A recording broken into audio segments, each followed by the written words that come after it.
Hello बच्चों, this is Subodh sir.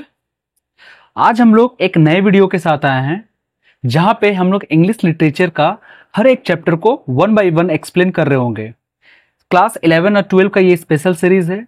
अभी हम लोग क्लास 12 का पहला चैप्टर द लास्ट लेसन हम लोग अभी पढ़ेंगे और ये फ्लेमिंगो बुक का फर्स्ट चैप्टर है। ठीक है, तो यहाँ पे हम लोग एक वीडियो सीरीज के साथ आए हुए हैं जहाँ पे जितने भी चैप्टर्स हैं क्लास 11 12 का उसको वन बाय वन देखेंगे। तो शुरुआत करते हैं सबसे पहले ऑथर से। इस चैप्टर को लिखने वाले ऑथर है अल्फांस डॉटेट। 1840 से लेकर 1897 इसका जर्नी रहा है। Was a French novelist and short story writer. वो एक फ्रेंच नॉवलिस्ट था और एक शॉर्ट स्टोरी राइटर था। The last lesson is set in the days of Franco Prussian war 1870-1871 in which France was defeated by Prussia led by Bismarck. तो क्या बता रहा है कि ये जो द लास्ट लेसन लिखा गया है ये कब लिखा गया था? ये उस टाइम लिखा गया था जब फ्रांस हार गया था प्रूसिया से। कब? जब वॉर चल रहा था 1870 में और 1871 तक चला था ये वॉर। ये 2 साल का लड़ाई चला था, ठीक है ना। और इसको लेड कौन कर रहा था? Bismarck. Prussia then considered of what now are the nations of Germany, Poland and parts of Austria. जो प्रूसिया था ना उस समय कौन कौन सा देश को कंबाइंड होके बना हुआ था? एक है जर्मनी, दूसरा है पोलैंड और कुछ पार्ट है ऑस्ट्रिया का। ठीक है, आगे देखते हैं। In this story the France districts of Alsace and Lorraine have passed into Prussians hands. इस स्टोरी में हम लोग देखेंगे कि कैसे फ्रांस का जो 2 डिस्ट्रिक्ट है वो that is Alsace and Lorraine वो चला जाता है प्रूसिया के हैंड में। और उसके बाद क्या कहानी बनता है वो देखेंगे। स्टार्ट करते हैं। सो बोल रहा है, read the story to find out what effect this had on life at school. बोल रहा है कि स्कूल में ये क्या बदलाव आया होगा जब 2 डिस्ट्रिक्ट है जो कि नाम है एल्सेस और लॉरेन, वो चला जाता है किसके हैंड में? प्रूसियन के हैंड में चला जाता है। तो देखेंगे हम लोग एक एक चीज को लाइन बाय लाइन। यहां पे कुछ एक्सप्रेशन दिया हुआ है। बोल रहा है, notice this expressions in the text infer their meaning from the context. ये जो जितना भी एक्सप्रेशंस है इसको हम लोग चैप्टर में ही पढ़ते हुए चलेंगे। जहां भी दिक्कत होगा हमें बताते हुए चलेंगे। चैप्टर को शुरू करते हुए सबसे पहले मैं कैरेक्टर का इंफॉर्मेशन दे देता हूं। यहाँ पे एक कैरेक्टर है एम हेमल। अब देख सकते हैं ये एक फ्रेंच लैंग्वेज का टीचर है, ठीक है। और यहाँ पे स्टार्टिंग में क्या बोल रहा है, कहां से स्टार्ट हो रहा है? I started for school. तो आई स्टार्टेड फॉर स्कूल, ये आई कौन है? ये एक स्कूल स्टूडेंट है जिसका नाम है फ्रेंच जी। तो कहानी फ्रेंच नरेट करता है, पूरा स्टोरी को लिखा है अल्फांस डॉटेट ने। और ये एम हेमल है जो फ्रेंच लैंग्वेज सिखाता है स्कूल में। तो इसी के बीच का कहानी है, बहुत इंटरेस्टिंग कहानी है। मतलब पहला चैप्टर है और चैप्टर का नाम है द लास्ट लेसन। तो काफी इंटरेस्टिंग होने वाला है, हम लोग देखेंगे और एक एक लाइन को समझेंगे। स्टूडेंट्स मैं बता देता हूं कि मैं चाहता तो समरी भी ला सकता था, हालांकि जरूरत पड़ने पे मैं समरी भी अपलोड करूंगा, but one by one explanation is very important because questions MCQ based बनते हैं। तो लाइनें जहां से भी इंपॉर्टेंट लाइन होती है वहां से सवाल आता है एमसीक्यू बेस्ड। साथ ही साथ लाइन बाय लाइन पढ़ने से फायदा ये होता है कि हमें एक एक चीज का कंसेप्ट क्लियर होता है, किस पार्ट में क्या दिया हुआ है। तो अगर हमें क्वेश्चंस आंसर लिखने का भी जरूरत पड़ जाए, और आप लोगों को पता ही है कि एग्जाम में आप लोग का ऑब्जेक्टिव और सब्जेक्टिव दोनों क्वेश्चंस आते हैं, तो आप अच्छे से लिख पाओगे। इस वजह से मैं प्रीफर करता हूं कि चैप्टर को लाइन बाय लाइन पढ़ेंगे। अगर किसी को कोई भी डाउट हो तो आप ज़रूर कमेंट करके पूछ सकते हो, ठीक है। बाकी मेरा talk with Subodh Insta handle है, आप वहां पे ही हमें मैसेज कर सकते हो कुछ भी जानने के लिए। तो अब देरी ना करते हुए चैप्टर को शुरू करते हैं। ओके, सो स्टार्ट करते हैं। लिखा हुआ है, I started for school very let that morning and was in great dread of scolding, especially because M. Hamel had said that he would question us on participles, and I did not know the first word about them. तो आई कौन है? French बोलता है कि उस दिन सुबह मैं स्कूल जा रहा था लेकिन मैं थोड़ा स्कूल के लिए लेट हो चुका था। एंड वॉज इन ग्रेट, क्या बोल रहा है? Was in great dread of scolding, मतलब वो काफी डरा हुआ था पनिशमेंट के नाम से। क्यों? क्योंकि एम हेमल जो है ना वो ये लोग को क्या दिया था, होमवर्क दिया था, असाइनमेंट दिया था, क्या कि वो क्वेश्चन करेगा किसमें, पार्टिसिपल्स में। And I did not know the first word about them. और फ्रेंच बता रहा है कि मुझे तो उसका फर्स्ट वर्ड भी नहीं पता है पार्टिसिपल्स का, तो इस वजह से वो थोड़ा सा डरा हुआ था। ठीक है ना, आगे देखते हैं। For a moment I thought of running away and spending the days out of the doors. तो फ्रेंच बोल रहा है कि कुछ पल के लिए मैं सोच रहा था कि मैं बाहर चला जाता हूं और जो समय है वो बाहर बिता देता हूं। ठीक है ना। इट वॉज सो वार्म, काफी वार्म था वेदर, सो ब्राइट, काफी लाइट था बाहर में। The birds were chipping at the edge of the woods. वो लकड़ियों के बीच में, लकड़ियों के टहनियों में, मतलब पंछी जो है वो आवाजें कर रही थी। And in the open field back of the saw mill the Prussian soldiers were drilling. और सॉ मिल मतलब open field back of the saw mill, saw mills के बगल में वहां पे जो प्रूसियन सोल्जर्स है जो ऑलरेडी कब्जा कर चुका था फ्रांस में, वो लोग क्या कर रहा था, ड्रिलिंग कर रहा था, मार्चिंग कर रहा था। आगे देखते हैं। It was all much more tempting than the rule for participles. और बता रहा है फ्रेंच, ये बड़ा अच्छा लग रहा है कि ये सब मुझे बहुत अट्रैक्टिव लग रहा था। टेम्पटिंग मतलब बहुत अट्रैक्टिव लग रहा था, किससे, रूल्स ऑफ पार्टिसिपल्स, जो पार्टिसिपल्स याद करने दिया हुआ है उससे भी ज्यादा इंटरेस्टिंग लग रहा था, मतलब काफी अट्रैक्टिव लग रहा था। But I had the strength to resist and hurried off to school. फिर बताता है कि वो अपने आप को किसी तरह से रोकता है, उसके अंदर वो स्ट्रेंथ होता है कि वो खुद को रोक लेता है और वो फिर कहाँ चला जाता है, स्कूल के लिए निकल जाता है। आगे देखते हैं। When I passed the town hall, there was a crowd in front of the bulletin board. बोल रहा है कि जब मैं टाउन हॉल से पास हो रहा था तो वहां पे ना बहुत क्राउड था। कहाँ पे, जहाँ पे बुलेटिन बोर्ड था। तो बुलेटिन बोर्ड जहाँ पे लगा हुआ था, बेसिकली वहां पे सारा इन्फॉर्मेशन आता था ये लोग के सामने, जो भी लड़ाई वड़ाई का इन्फॉर्मेशन है वो वहां पे लगता था बुलेटिन बोर्ड, नोटिस बोर्ड में। ठीक है ना। तो कह रहा है कि for the last 2 years all our bad news had come from there. बोल रहा है कि हम लोग का पिछले 2 साल से, चैप्टर में लोग पढ़े थे ना 70 और 71, 70 और 71 से, ये देखो 1870 और 1871 से, ये दोनों के बीच 2 साल के बीच में जितना भी बैड न्यूज आ रहा था वो इसी नोटिस बोर्ड में ये लोग को आता था। ठीक है। कौन कौन सा बैड न्यूज था, लॉस्ट बैटल्स, जो लड़ाई ये लोग जीत हार गया था, द ड्राफ्ट, कोई नोटिस हो, the orders of commanding officers, जो कमांडिंग ऑफिसर्स है उसका ऑर्डर, ये सब सारा वो बुलेटिन बोर्ड में आता था as a notice. And I thought to myself without stopping what can be the matter now.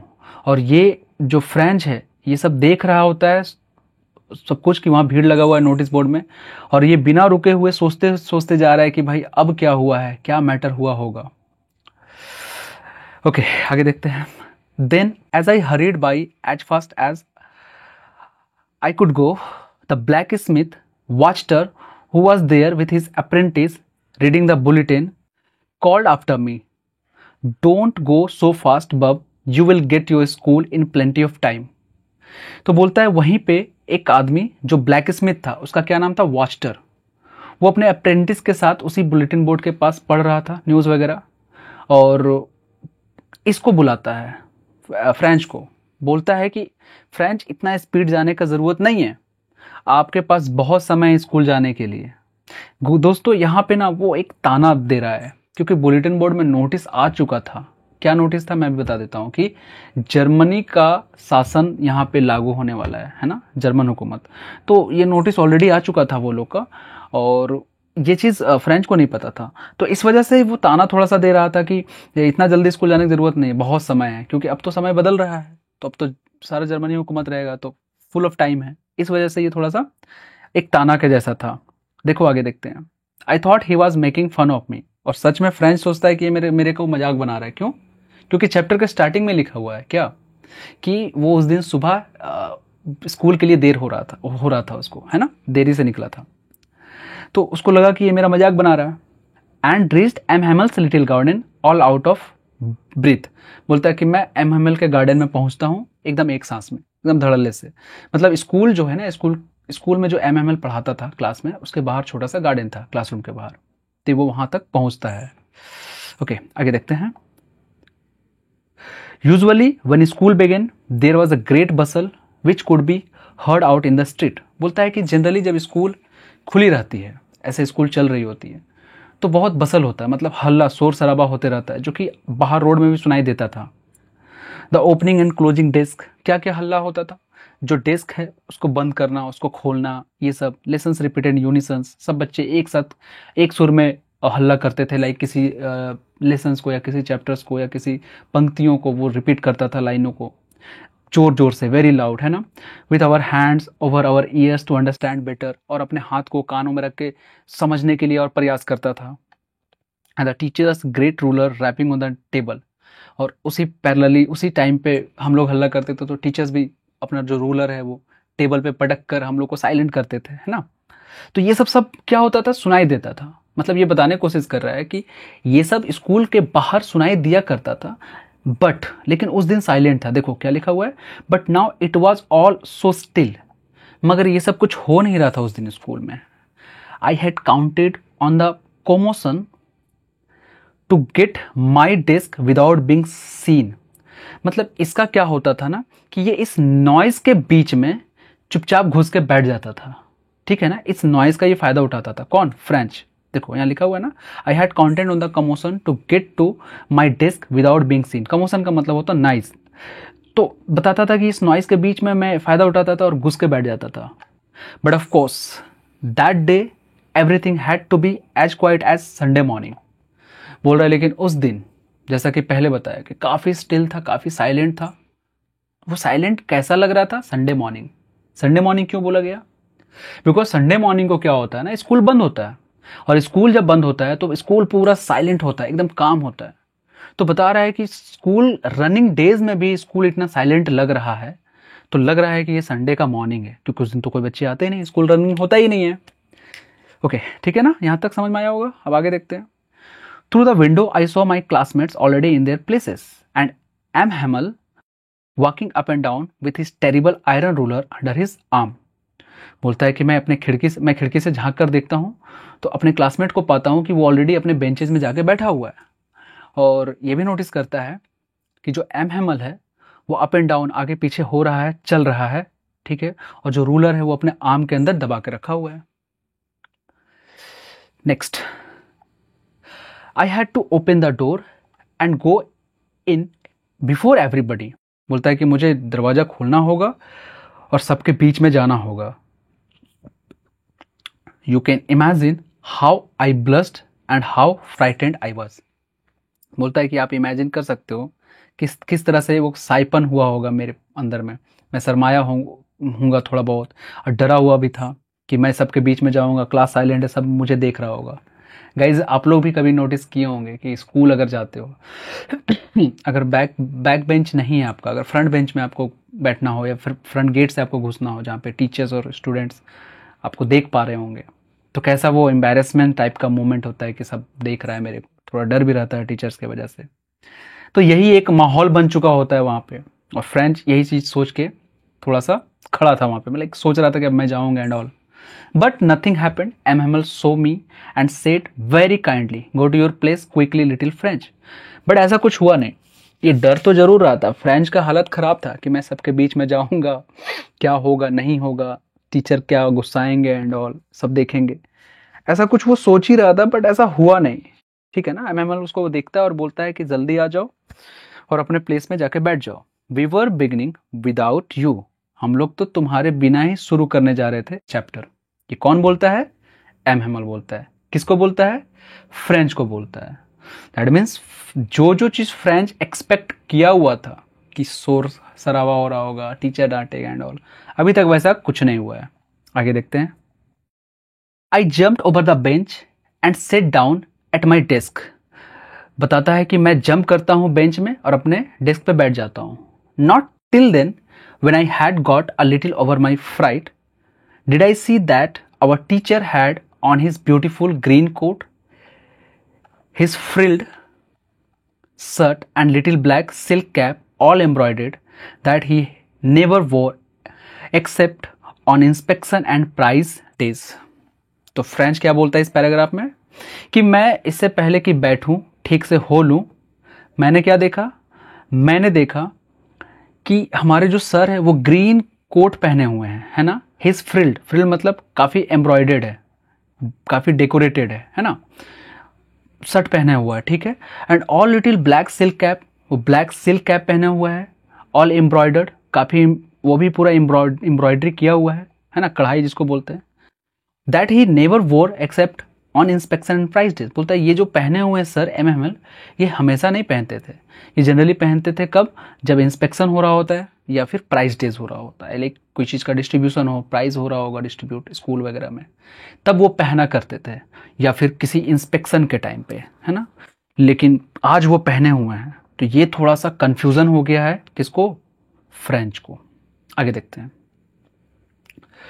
Beside the whole school seemed so strange and solemn. बोलता है कि सर, एक तो ये चीज़ देखकर वो चौंक गया कि सर ये कपड़ा पहने हुए हैं, दूसरा सारा स्कूल एकदम साइलेंट था, है ना, एकदम स्ट्रेंज था और साइलेंट था, एकदम गंभीर मोड में था। सोलेम का मतलब क्या होता है, गंभीर मोड में। But the thing that surprised me most was to see on the back benches that were always empty the village people sitting quietly like ourselves. और एक सबसे बड़ा चीज़ जो इसको आश्चर्य किया वो क्या था, वो था कि बैक बेंच जो हमेशा जनरली खाली रहा करता था स्कूल में, आज वो पूरा भरा हुआ है ना। Back bench that were always empty the village people sitting quietly like our सेल्फ्स।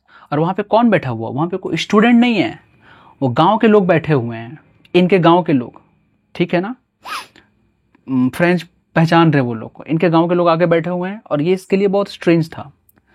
कौन कौन लोग थे, कुछ यहाँ पे नाम भी दिया हुआ है, जैसे ओल्ड हाउसर, जो पुराना हाउसर था वो, विथ हिज 3 कॉर्नर्ड हैट, वो भी 3 कॉर्नर्ड हैट पहना हुआ था। द फॉर्मर मेयर, जो फॉर्मर मेयर था, प्रीवियस मेयर वो था। द फॉर्मर पोस्ट मास्टर, जो पहले कोई पोस्ट मास्टर था वो था। एंड सेवरल अदर्स बिसाइड्स, और बहुत बाकी लोग भी थे इनके अलावा।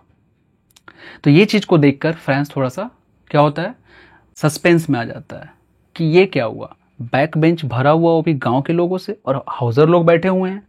ये काफ़ी इसको प्रचलित कर देता है, एक्साइटेड कर देता है। आगे देखो। Everybody looked sad and Hauser had brought an old primer thumbed at the edge and he held it open on his knees with his great spectacles lying across the pages।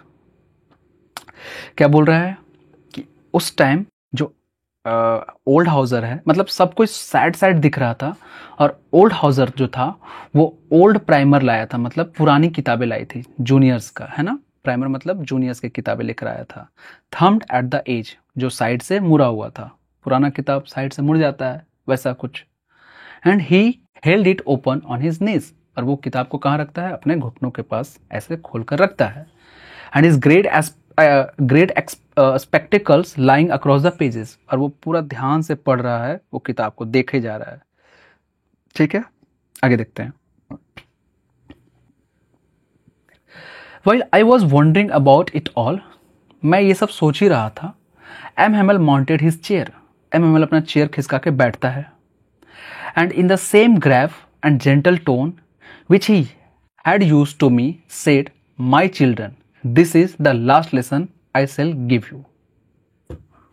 Wow, कहता है chair घसका के, और उसी तरह से जो वो पहले बैठा करता था, है ना, जो टोन होता था बच्चों को बोलता था। क्या बोला आज क्या बोला वो, कि ये आज लास्ट लेसन है जो आज मैं देने जा रहा हूँ, मतलब आज एमएमएल का लास्ट डे है इस स्कूल में। क्यों ऐसा हुआ, मैं यहाँ पे 2 मिनट के लिए बता देता हूँ। जैसे कि फ्रांस जो है वो 2 डिस्ट्रिक्ट अपना हार जाता है, ठीक है ना, जो कि था क्या, एल्सेस एंड लॉरेन। तो ये जो एरिया है, ये एरिया अब प्रूसियन के हाथ में आ रहा है। तो कल से उनका हुकूमत यहाँ पे शुरू हो जाएगा। जर्मनी से यहाँ पे न्यूज़ भी आ जाता है। और इस चीज़ को लेकर फ्रांस जो बोलता है, सॉरी एमएमएल जो बोलता है कि आज हमारा लास्ट क्लास है। आगे देखते हैं। The order has come from Berlin to teach only German in the schools of Alsace and Lorraine. जो ये 2 डिस्ट्रिक्ट है, जो पहले फ्रांस के अंदर आता था, अब किसके अंदर आ रहा है, जर्मनी के अंदर, मतलब वही प्रूसियन के अंदर। और यहाँ बर्लिन से, जो कैपिटल है जर्मनी का, वहाँ से ऑर्डर आता है कि स्कूल में अब फ्रेंच लैंग्वेज नहीं सिखाया जाएगा, जर्मन लैंग्वेज सिखाया जाएगा। समझ में आ रहा है बात। और ये 2 डिस्ट्रिक्ट कौन कौन है, एल्सेस और लॉरेन, मतलब अगले दिन से, ठीक है। ओके, आगे देखते हैं। The new masters comes tomorrow, बोला नया जो मास्टर है वो आएंगे कल। This is your last French lesson, बोला आज आप लोग का ये फ्रेंच का लास्ट लेसन है। I want you to be very attentive, मैं चाहता हूँ आप लोग बहुत अटेंटिव रहो, ध्यान से सुनो क्लास को। What a thunderclap these words were to me, और ये सुन के फ्रेंच बोलता है मेरे लिए तो ये एक बोलते हैं ना थंडरिंग हो गया, लाइक पैरों तले जमीन खिसक गया। Oh the wretches that was what they had put up at the town hall, तो बता रहा था रिचेस का मतलब वो जो भीड़ था वहां पर, कहां पर, बुलेटिन बोर्ड में, इस वजह से वहां पे भीड़ हुआ था, यही नोटिस आया हुआ था क्या कि आज यहाँ पे लास्ट डे है फ्रांस का। नेक्स्ट आगे देखते हैं। My last French lesson why I hardly knew how to write, अब ये देखो फ्रेंच बोल रहा है सारा चीज, ये लास्ट फ्रेंच लेसन है, क्यों, मैं अभी सही से सीखा नहीं हूं। I should never learn any more, बोला मैं तो कभी सीख ही नहीं सकता हूं। I must stop there, then oh how sorry I was for not learning my lessons for seeking birds eggs और going sliding on the Saar. बोलता है कि अब ये सॉरी फील कर रहा है फ्रेंच कि भाई ये क्या हुआ, अचानक से पूरा सिस्टम बदल गया। क्या सिस्टम बदल गया, अभी तक हम लोग फ्रांस के थे, फ्रेंच सीख रहे थे, अब हम लोग जर्मनी के हो जाएंगे, जर्मन सीखेंगे, और मैं तो जरा सा भी फ्रेंच लैंग्वेज सीखा नहीं था फ्रांस का, और ये चीज़ उसको बहुत बुरा लग रहा था कि क्यों मैं टाइम रहते नहीं सीख पाया, है ना, क्यों मैं चला जाता था बाहर, क्यों मैं चला जाता था चिड़ियों जो बर्ड्स का अंडा है उसको उठाने के लिए, या फिर कई बार नदी चला जाता था, नहीं बोला going sliding on the Saar नदी का नाम है, वहाँ चला जाता था। My books that had seemed such a nuisance a while ago, so heavy to carry, my grammar and my history of the saints were old friends now that I couldn't give up। बोल रहा है कि जो किताब मुझे बहुत heavy लग रहा था, अब मेरा बहुत अपनापन लग रहा है, जैसे हिस्ट्री का बुक हो, ग्रामर का बुक हो। And M. Hamel too, the idea that he was going away, that I should never see him again, made me forget all about his ruler and how cranky he was। और MML के बारे में जब ये पता चला कि MML का आज ये लास्ट क्लास है, ये चले जाएंगे यहाँ से, तो मैं सारा चीज़ भूल जाता हूँ। फ्रेंच बोलता है कि कैसे ये इनका स्केल लेकर ये हम लोग को डराते थे, और ये किस टाइप का सनकी जैसा कभी कभी करते थे, सारा चीज़ भूल गए हमने जब ये पता चला कि आज हमारा फ्रेंच का लास्ट क्लास है, और हमारे सर जो हैं वो कल चले जाएंगे, कल नए टीचर आएंगे और जर्मन सिखाया जाएगा हम लोग को। ये थंडर क्लैप था, एक स्ट्रेंज था, एक पैरों तले जमीन खिसक जाना था फ्रेंच के लिए। तो गाइज हम लोग कहते हैं ना कि हमारे पास बहुत वक्त है, हमारे पास सच में वक्त नहीं है। अगर अच्छे से मैनेज करें तो हर वक्त को यूटिलाइज करो, अगर बढ़िया से टाइम मिले तो बैठकर सोचो और वक्त को यूटिलाइज करो। कब किसके साथ कहाँ कौन सा घटना हो जाए किसी को नहीं पता। मेरे ख्याल से ये मेरा पहला एक्सप्लेनेशन वीडियो है, और बैक टू बैक हमारा सारा सीरीज़ अपलोड हो रहा होगा लिटरेचर चैप्टर एक्सप्लेनेशन का। ये पार्ट 1 में जाएगा वीडियो, बिकॉज वीडियो अब थोड़ा लंबा हो रहा है, तो हम नहीं चाहते हैं कि बहुत लंबा एक ही वीडियो में हो। ये पार्ट 1 है, इसके बाद से जो होगा वो पार्ट 2 में आएगा, दूसरा वीडियो में। क्या है क्या नहीं होगा हम लोग देखेंगे नेक्स्ट वीडियो में, फाइनल क्या होता है। तब तक के लिए बने रहिए हमारे साथ। बहुत बहुत धन्यवाद। Thank you.